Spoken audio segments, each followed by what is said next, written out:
বন্ধুরা, প্রথমে তোমরা এই ভিডিওটা দেখো, তারপরে এই ভিডিওর কিছু ফানি কমেন্ট পড়বো। আজকে তুমি কি রান্না করবে?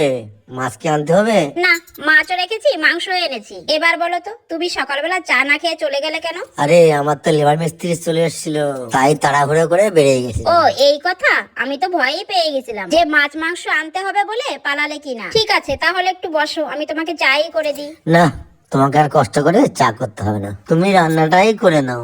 এবার বলো তো তুমি কি রান্না করছো? তুমি তো কদিন ধরেই হেলেঞ্চা শাকের তরকারি খেতে চেয়েছিলে, তাই তোমার জন্য আজকে তরকারিটাই করে নিলাম। সঙ্গে আছে ওলকপির তরকারি আর মাংস। ও, হেলাঞ্চা শাকের তরকারি শুনেই তোমার খিদে পেয়ে গেছে। ঠিক আছে, তুমি একটু বসো, রান্না প্রায় হয়েই গেছে। রান্নাটা হলেই তোমাকে খেতে দিয়ে দেবো। তোমার রান্না করতে কত সময় লাগবে গো? যদি বেশি দেরি হয় তাহলে আমি কাজের সাইড থেকে ঘুরেই আসি। এই তো, তুমি এখন চলে গেলে কি আর খেতে আসবে? তোমার তো না খেয়েই দিন চলে যাবে। আমার আসতে দেরি হলে তুমি ছেলে মেয়েদের খেতে দিয়ে দিও। কথা বলতে বলতে রান্নাও রেডি আর ছেলে মেয়েদের খেতেও দিয়ে দিলাম। तो चलिए शुरू करते हैं। সুমির বাবার কথাটা কোন ভেড়ার কথার সঙ্গে মিল লাগছে?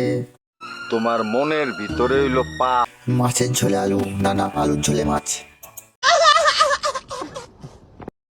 সুমির লেগ পিসটা খাওয়ার সময় এমন ভাব করলো যেন চোখগুলোর বেরিয়ে যাবে। কাকিমা, কাকুকেও একটা চ্যানেল খুলে দাও, তাহলে কাকু তোমার মতো গেট রেডি করতে পারে হাত পা তুলে। अच्छा যা তরকারি না বাচ্চাদের পটি, কাকিমা একটু ভালোভাবে রান্না করতে পারো।